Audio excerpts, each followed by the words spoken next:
paternal or maternal instinct as leaders, as executives, because I think, we all want our children to be better than us, right? We want them to be better humans, and we take great sense of pride and accomplishment in that. And I think as leaders, as executives, as professionals, I think we need to employ a little bit more of that mindset where the organization is even stronger, certainly the day that we leave it, as opposed to the day that we came on. Yeah. So you have a phrase that you use often, and I love that you use this when you look back at a moment. You say, "Was that a great day?" Like Yeah. you, like you kind of remind yourself that there's an awful lot of great days in our lives, and too often we don't stop and to use the old phrase, smell the roses, Smell right? the roses, right. Um, you make it a point to share that feeling with the entire organization, like something good happens, and you're pointing it out so that it doesn't just kind of fade into the background. Tell us about that idea of taking these individual wins or the little wins and making them shared victories. How do you do that? Yeah, and, that's not easy, and that takes discipline because all of us are, at FlexJet, we're only good as our next flight, and our next trip for that customer. And so if you've had, you know, 25, perfectly executed trips, and then on the 26th one, something happens, and, something always does happen. I mean, it's not a matter of if, right? It's, you have a mechanical or pilot runs out of duty time, or God forbid, there's things out of our control like weather or ATC delays. Ultimately, we're still responsible. I think, and when you run an organization of our size, something like that happens every day. And as middle managers, you tend to focus then on only the things that are not perfect, like the disservices, and you can forget about the 99.8% of the things that go right and focus on the point two, because that's the urgent, kind of thing of the issue of the day. And so I think it takes discipline to celebrate the wins. You don't want to pat yourself on the back and, throw a party every day, but at some point you need to stop. And what it does is it fills your tank up, right? It fills your emotional sort of reserves to be able to draw from when you need to take care of something that is less than perfect. So, coach me a little bit. Yeah. Where does that come from, and how do you specifically, like, how are you communicating that? Because I love that, and I'd love to do more of it in my company, but I'm going to guess others listening probably would too. Where's that come Yeah. from?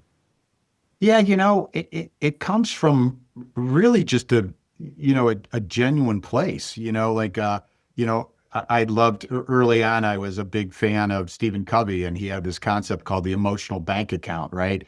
In relationships, you're constantly making deposits, whether it's a friend or a spouse or an employee or a colleague or a boss.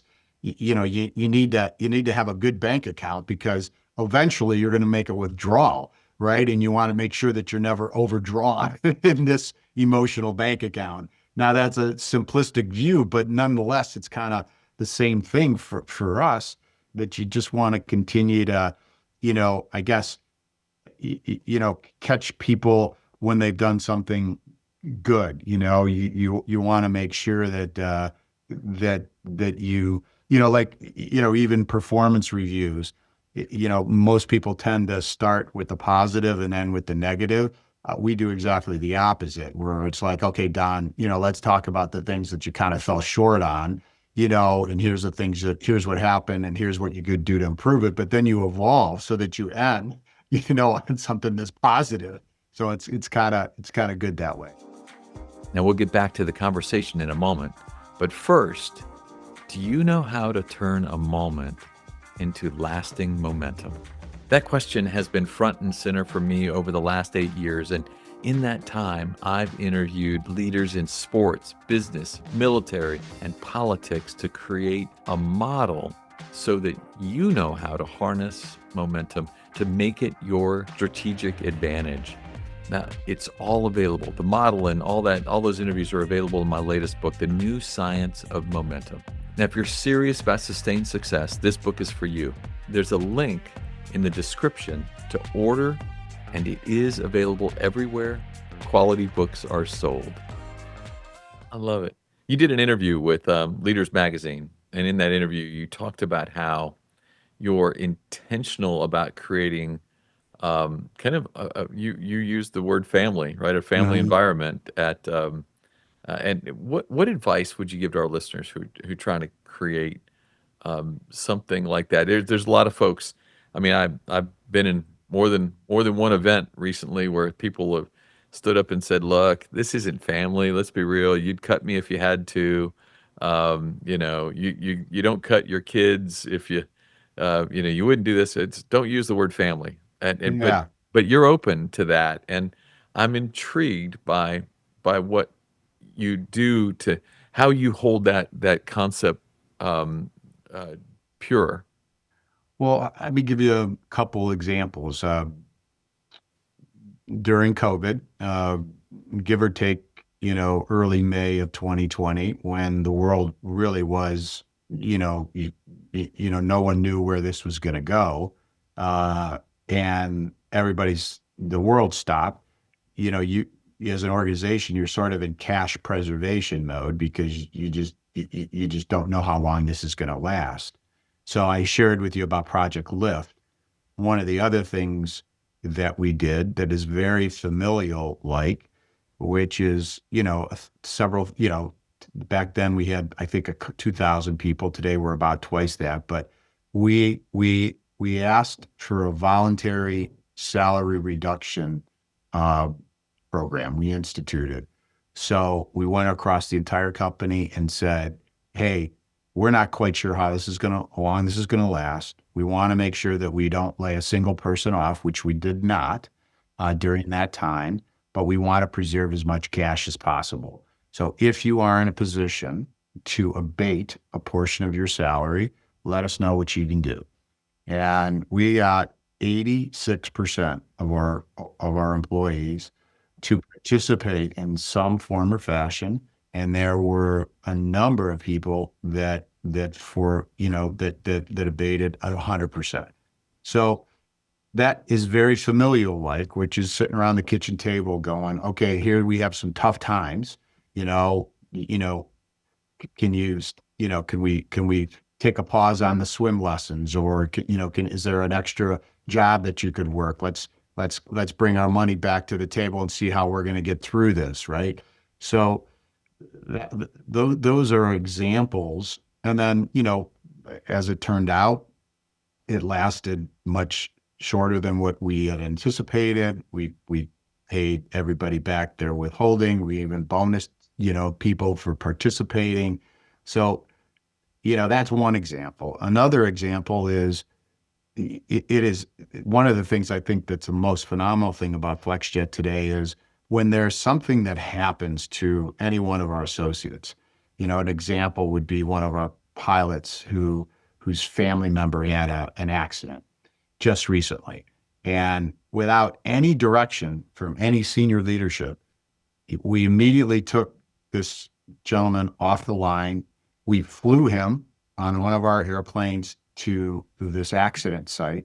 We went to his families where he was another state, flew them to the accident site. We have a care team that's in place for when an incident happens with any one of our organizations. They were on site. So you have this complete enveloped support system that just went into motion, went into action. And those are the kinds of things that are family like.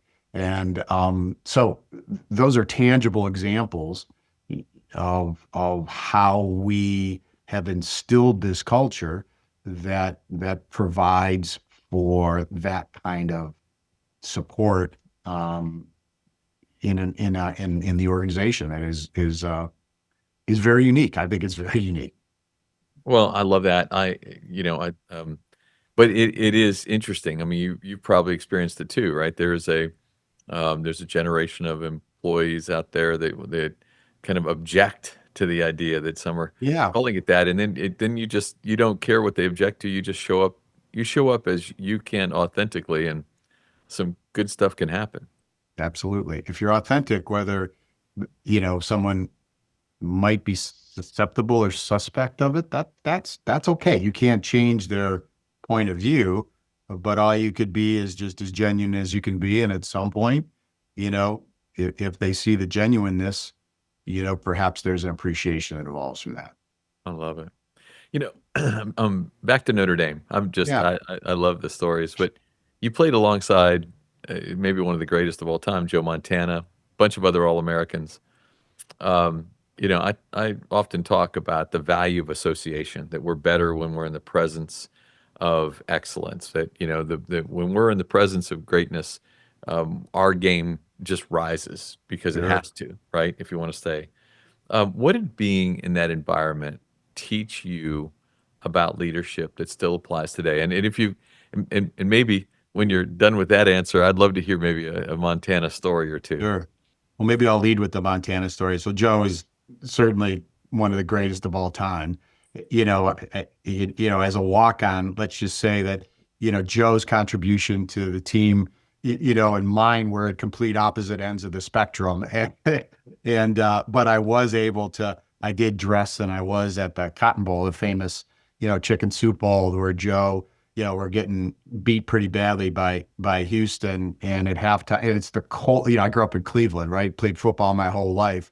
We're in Houston, Texas, on January, New Year's Day. It was so cold. There was an ice storm. By the end of the game, I think there were fewer than 10,000 people that were left in the stands. It was incredibly frigid, and Joe was hypothermic. And so he ends up, in blankets at halftime and comes out, and, he ends up throwing a out pattern to Chris Haynes, and we win at the last second of the game. And, so that's where the legend was born. I mean, he was one of the coolest cucumbers I think I've ever met. Tremendous athlete, great leader. And he, of course, went on to have a great career. He deserves all that he accomplished. So, Third yeah, round draft pick. That's my favorite part of that, of the legend. I mean, all these people are caught up in who gets drafted at first and who. sure. Some of the greatest of all. I mean, Tom Brady, right? Yep. Pick 199. Joe Montana, Yep. third round draft pick. Some of the greats, the evaluators missed, and I think that's an Yeah. important thing for You, people you to know, remember. Joe starts out that one season that he kind of emerged as a star as third on the depth chart, right? And first guy wasn't having a good game. Second guy comes in, he got hurt, and then all of a sudden you're left with, oh my gosh, we got our third string quarterback. Let's see what he could do. And a star is born. So, I think back to the lessons of leadership, you just never know when your number gets called. And if you've just got to have that discipline to be ready, and those are the great stories. I mean, don't we love underdog stories? Don't we love the guy and the gal that gets a chance and emerges as a star? It's just that it's the best. But there's the second half of that. You don't know when your number is going to get called. No, But organizationally, you've got to develop depth so that you have a number to call. absolutely. And you're never going to get it right, right? You're never going to get it 100% right. That's why you never know. As a leader, you never know who you're going to touch at one point. I never forget this. We had a grand opening of our brand new headquarters a couple of years ago, and we had this big celebration. And we invited all of our employees, and we had this static display of all of our aircraft, and they brought their kids and their grandparents. I mean, it was just this incredible uh, um, celebration. And a year later, I was flying on one of our airplanes, and pilot who flew me, introduced himself and said, "You don't remember me, but I was just hired about a month or two before that celebration, and I was there that day, and you were walking with meaning me, I was walking with a bunch of, well, I think, whether it was VVIPs or customers, and we were on the ramp, and it was a beautiful evening, and I waited for this pilot who was behind me, and I held the door open for him." the most simple of things, right? Courteous, polite. I didn't, it was, I was unconscious. And he said that it meant so much to him that the CEO of the company would have Mm. waited an extra 5 seconds to hold the door open for this pilot who, just at that he considered himself a nobody. So you just, and I don't say that to brag. I just say that to share with, anyone who's listening. You just never know. The littlest of things can have such a huge meaning and impact on somebody. You just that's getting back to constant. I mean, you just have to be genuine and work at it all the time. Yeah. Well, I can sense that in the way you're answering questions. But I want to tell you, another thing that I read about you was how much time you spend listening to your clients, and that solving their problems is often the source for new ideas, new things that you guys can do. Um, can you tell me a story about maybe an innovation or something new that came just Yeah. from sitting and actually listening? Sure. Yeah, going back to Covey, I once we were doing my wife and I were doing some ministry with teenagers at the time, and I had asked him, Dr. Covey, any advice? And he said, yes. He goes, God gave you two ears and one mouth, and I would suggest you use them in that proportion. And that kind of stuck with me, something very, very simple. But yeah, I was sitting with a customer who who in New York, and they owned a very high-end hotel in Washington, D.C. And he was sharing with me, this is, gosh, probably about 10, maybe 15 years ago. He said, Mike, I got to tell you, your people couldn't be any nicer. They couldn't be any more polite, but, you can tell they don't have, the level of sophistication that your customers have, right? So my customers are absolutely the, highest ultra net worth individuals and corporations, and they stay at five-star hotels and they fly in private jets. And, we're in Cleveland, and our customer service folks are wonderful people, but their paradigm of life isn't that, right? They're more, they grew up in a, middle class environment. They just don't have that experience. And it's not their fault. It's just not what their paradigm is. And so he and I came up with this program where we literally put, over the course of several years, we developed a training program where we invested, where we took, a group of 8 to 12 of our customer service folks, owner services, put them on one of our airplanes, flew to Washington. We spent a day in training, stayed overnight at this five-star hotel, had dinner, wined and dined them, and then flew home. So it was a enormous investment, but it was an incredible uh, seismic shift in an appreciation for this group of people who, over the course of time, recycled everyone through. They got, for 36 hours, got to live the life of our customer. And it allowed them to understand and really appreciate, a little insight into their world so that they could do their jobs better. And so that's a great example of just being a good listener. That's interesting, and that, again, easy would have been to be defensive when he says that. "Well, Sure. come on, you're got," and to say, "Yeah, you're right. You're My right. my my, $25 an hour, customer service agent doesn't live your life and probably doesn't appreciate it." But instead, you said, how can we maybe, invest in Yeah. what was a little education, right? Yes. Yeah. Wow, Yes. Yes. wow. Well, so we've talked about several thousand employees. A lot of leaders today are facing real challenges. One of the things I hear over and over again in these conversations, with turnover, right? People, you talked earlier about the importance of loyalty in some of the things that you've learned, but loyalty, switching jobs, people are switching jobs more freely than ever. Um, what are some of the most effective ways you can keep your team engaged and reduce that kind of churn? What are some of the intentional things you do to try to try to maybe keep yourself out of that box? Yeah.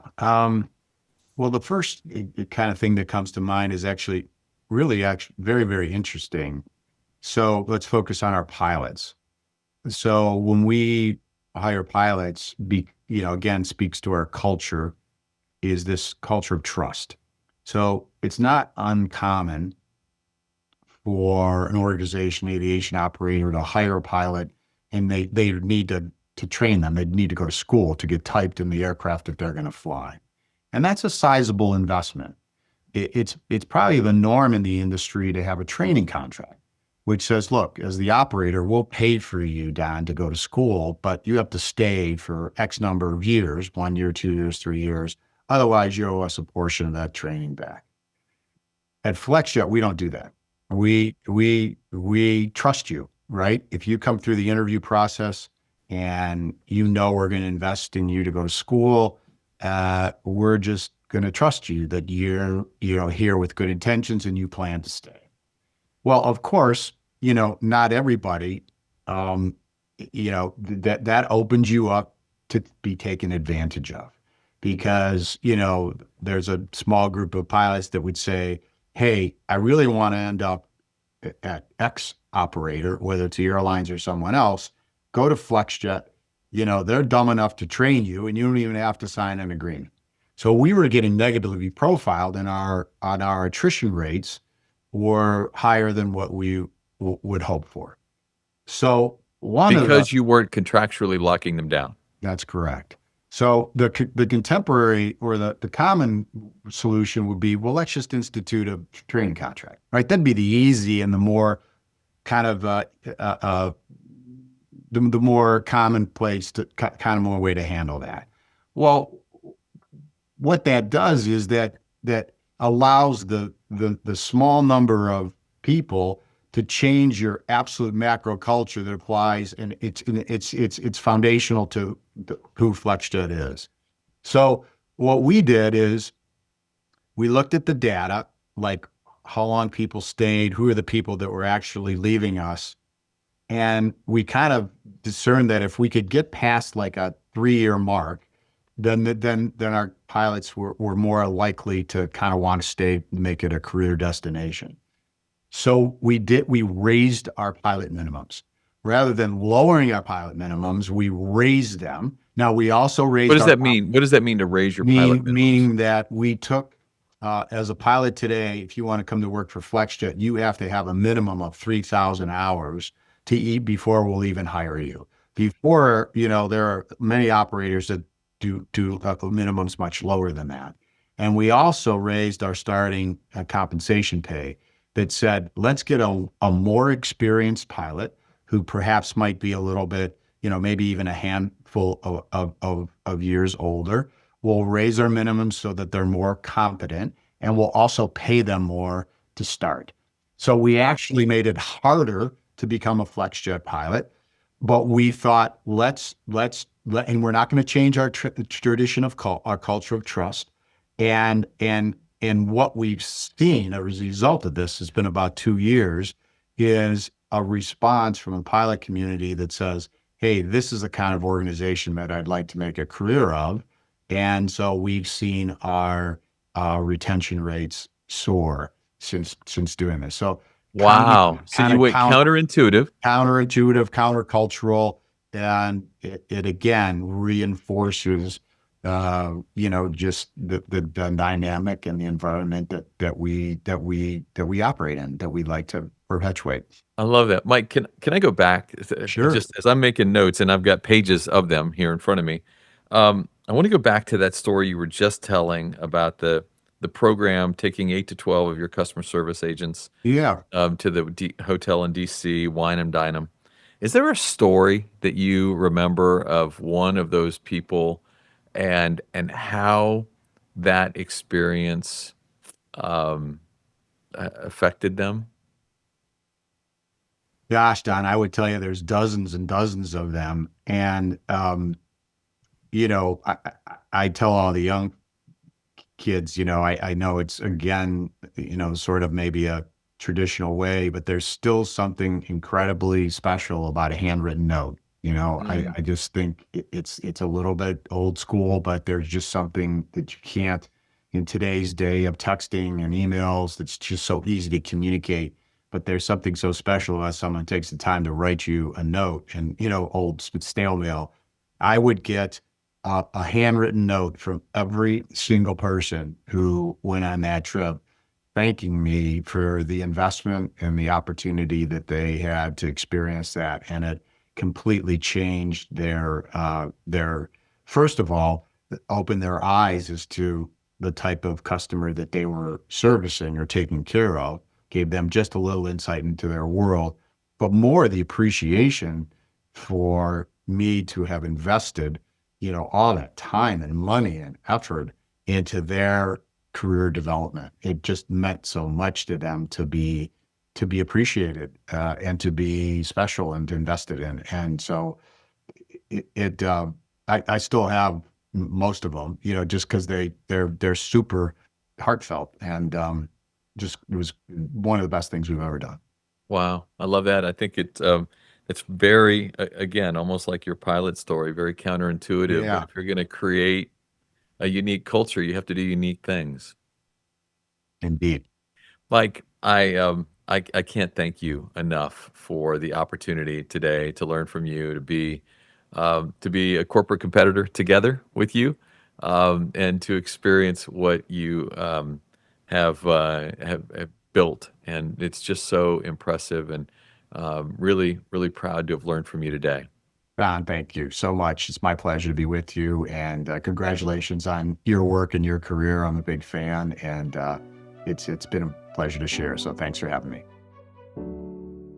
Wow, what fun conversation! That idea of learning from Mike is something that I'm going to take with me for some time. That I have never experienced his product, but I will tell you, I'm fired up to try it one day because I just love what he's developed culturally, and organizationally. Three big takeaways for me. The first was just in the power of listening, right? Um, and how often listening to your customers can reshape what you do. That story about that hotelier from Washington D.C. who basically pulled the CEO in and said to Mike, "Hey, you should know your staff doesn't have the sophistication of your customers." Eh, for a lot of us, we might say, "You're right," and nothing I can do about that, right? It is who they are and who you are, and I can't really make that. I can't bridge that gap. But instead, they work together with his customer to actually try something new, right? They instead of just saying, "Well, that's just who we employ," he took 8 to 12 of those customer service reps at a time, all the way to Washington D.C. on one of their jets, and then he put them up at this extraordinary hotel, wined and dined them because he wanted them to understand that that's who they serve, and the opportunity to actually get a chance to feel who you serve, to be part of that, made a difference in the way they would come back and remember that's the way, that they needed to think on their side of the equation. They may never live that life, but at least they were exposed to it. What a great way to take what could have easily been a criticism and turn it into a strength. Powerful. The second one was when we asked him about turnover, right? And the challenge that a lot of people are having. He told that great pilot story about the idea that, at FlexJet, they don't do what other organizations in the aviation industry do that require you to sign a contract and if you go through the training that's required to become a pilot there, that you would then have to stay a certain number of years or repay money if you left. They didn't believe that that was an important part. They thought that not having a contract like that was important to who they were. But when some people left and maybe they were dinged a little bit, organizationally, for the fact that their turnover was a little higher than it should be, instead of reversing course, they doubled down, right? He didn't want to put a contract in place. So instead, he raised the number of flight hours required to get into the door at FlexJet. So he's getting a better and more senior pilot. And then he raised the compensation level, which made a huge difference. So instead of having people leave, that he was getting the more mature pilots that were coming in ready to stay because they were looking for a home, and really powerful. Again, and then last, when he was talking about culture, I know there are a lot of people that get tired of that conversation, but boy, he really hit it on the head when he talked about the importance of transparency in communication with your team. That in moments where they're talking to the team, they they'll throw out as leaders, "Hey, here's what we're thinking." Not, "Hey, the decision's already been made. Here's what we're thinking." And throw a couple options out there, which allows the team to weigh in on some of those conversations. Pretty darn powerful and unbelievable in the way that they choose to language that, which is really important. I want to thank you for listening. And if you haven't already, please do us a favor. Please subscribe to Corporate Competitor Podcast on the YouTube channel that we have there. It means so much for us if we can continue to grow that space. But as always, I appreciate you.